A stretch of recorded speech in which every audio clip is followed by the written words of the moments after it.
Hello বন্ধুরা, Indian temples tour চ্যানেলে আপনাদের সকলকে স্বাগত। আমরা চলে এসেছি আরও একটি নতুন ভিডিওর সাথে। 2026 সালে যোগিনী একাদশীর ব্রত পড়েছে 10ই জুলাই অর্থাৎ শুক্রবার। একাদশীর তিথি শুরু হবে 10ই জুলাই সকাল 8টা 16 মিনিট থেকে এবং একাদশীর তিথি শেষ হবে 11ই জুলাই অর্থাৎ শনিবার ভোর 5টা 22 মিনিটে।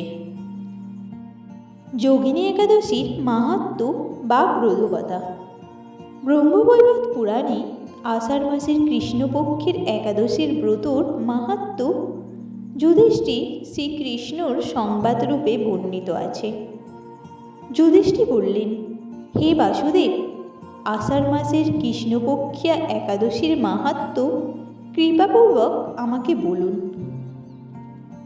শ্রীকৃষ্ণ বললেন, হে মহারাজ, সকল পাপ বিনাশী ও মুক্তিপদ এই উত্তম ব্রতের কথা বলছি, আপনিও শ্রবণ করুন। আষাঢ় মাসের কৃষ্ণপক্ষিয়া একাদশী যোগিনী নামে খ্যাত। মহাপাপ নাশকারী এই তিথি ভবসাগরে পতিত মানুষের উদ্ধার লাভের একমাত্র নৌকার স্বরূপ। ব্রত পালনকারীদের পক্ষে এটি সর্বশ্রেষ্ঠ ব্রত বলে প্রসিদ্ধ। এই প্রসঙ্গে আপনাকে একটি পৌরাণিক কাহিনী বলছি। অলকানগরে শিবভক্তপরায়ণ কুবের নামে এক রাজা ছিল। তিনি প্রত্যহ শিব পূজা করতেন। তার হেমমালী নামে একজন মালী ছিল। প্রতিদিন শিব পূজার জন্য মানস সরোবর থেকে সে ফুল তুলে যক্ষরাজ কুবেরকে দিত। বিশালক্ষী নামে হেমমালীর এক পরমা রূপবতী পত্নী ছিল। সে তার সুন্দরী পত্নীর প্রতি অত্যন্ত আসক্ত ছিল। একদিন সে তার স্ত্রীর প্রতি কাম আসক্ত হয়ে পড়ল। ভবনে যাওয়ার কথা ভুলেই গেল। বেলা 2 প্রহর অতীত হইল। অর্চনের সময় চলে যাচ্ছে দেখে রাজা ক্রুদ্ধ হলেন। মালীর বিলম্বের কারণ অনুসন্ধানে এক দূত প্রেরণ করলেন। দূত এসে রাজাকে বলল, সে গৃহে স্ত্রীর সাথে আনন্দে মত্ত। দূতের কথা শুনে কুবের অত্যন্ত রেগে তখনই মালীকে তার সামনে হাজির হতে আদেশ দিলেন। এদিকে মালীর কুবেরের পূজার সময় অতিবাহিত হয়েছে বুঝতে পেরে অত্যন্ত ভয় পেল। তাই স্নান না করেই সে রাজার কাছে উপস্থিত হলো। তাকে দেখা মাত্র রাজা ক্রোধবশে চোখ রাঙিয়ে বললেন, রে পাপিষ্ঠ দুরাচার, তুই দেব পূজার পুষ্প আনতে অবজ্ঞা করেছিস, তাই আমি তোকে অভিশাপ দিচ্ছি। তুই শ্বেতকুষ্ঠগ্রস্ত হয়ে যা এবং তোর প্রিয়তমা ভার্যার সাথে তোর চিরবিয়োগ সংগঠিত হোক। রে নীচ, তুই এখনই এই স্থান থেকে ভ্রষ্ট হয়ে অধোগতি লাভ কর।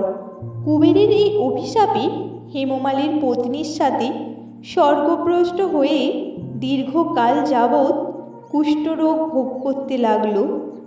রোগের যন্ত্রণায় দিন অথবা রাত্রে কখনোই সে সুখ পেত না। এভাবে শীত গ্রীষ্ম প্রচণ্ড বেদনায় বহু কষ্টে সে জীবনযাপন করতে লাগল। কিন্তু দীর্ঘদিন মহাদেবের অর্চনের ফুল সংগ্রহের স্বীকৃতির ফলে সে শাপগ্রস্ত হয়েও বৈষ্ণব শ্রেষ্ঠ শিবের বিস্মরণ কখনো হননি। একদিন হেমমালীর ভ্রমণ করতে করতে হিমালয়ে শিব মার্কণ্ডের ঋষির আশ্রমে উপস্থিত হল।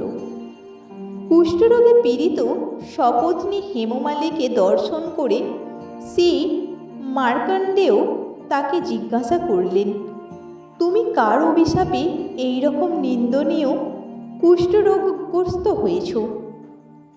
সে উত্তর দিল, হে মুনিবর, রাজা ধনকুবেরের আমি ভৃত্য ছিলাম। আমার নাম হেমমালী। আমি প্রত্যহ মানস সরোবর থেকে ফুল তুলে শিব পূজার জন্য রাজাকে দিতাম, কিন্তু দুর্ভাগ্যক্রমে একদিন স্ত্রীর মনোরঞ্জন হেতু কামাসক্ত হওয়ায় সেই ফুল দিতে বিলম্ব হয়। রাজার অভিশাপে এই রকম দুর্দশাগ্রস্ত হয়েছি। পরোপকারী সাধুগণের স্বাভাবিক কর্ম। হে ঋষি শ্রেষ্ঠ, আমি অত্যন্ত অপরাধী, কৃপা করে আমার প্রতি প্রসন্ন হন। তখন দয়াদ্র চিত্রে মার্কণ্ডেয় মুনি বললেন, হে মালি, তোমার মঙ্গলের জন্য শুভফল প্রদানকারী এক ব্রতের কথা উপদেশ করছি। তুমি আষাঢ় মাসে কৃষ্ণপক্ষের যোগিনী নামক একাদশীর ব্রত পালন করো। এই ব্রতের পুণ্যর প্রভাবে তুমি অবশ্যই কুষ্ঠব্যাধি থেকে মুক্তি হবে। শ্রীকৃষ্ণ বললেন, ঋষির উপদেশ শ্রবণ করে হেমমালী তাকে প্রণাম জানালো।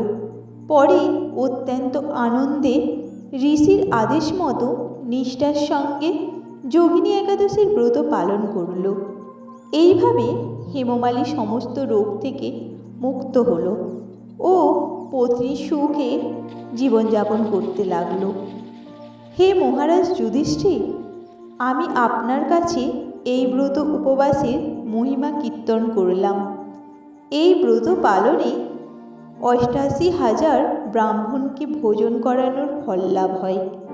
যে ব্যক্তি এই মহাপাপ বিনাশকারী ও পুণ্যফল প্রদায়ী যোগিনী একাদশীর কথা পাঠ এবং শ্রবণ করে, সে অচিরেই সর্বপাপ থেকে মুক্ত হবে। হরে কৃষ্ণ। আমাদের ভিডিওটি যদি আপনাদের ভালো লেগে থাকে তাহলে অবশ্যই একটা লাইক দেবেন এবং কমেন্ট করে জানাবেন।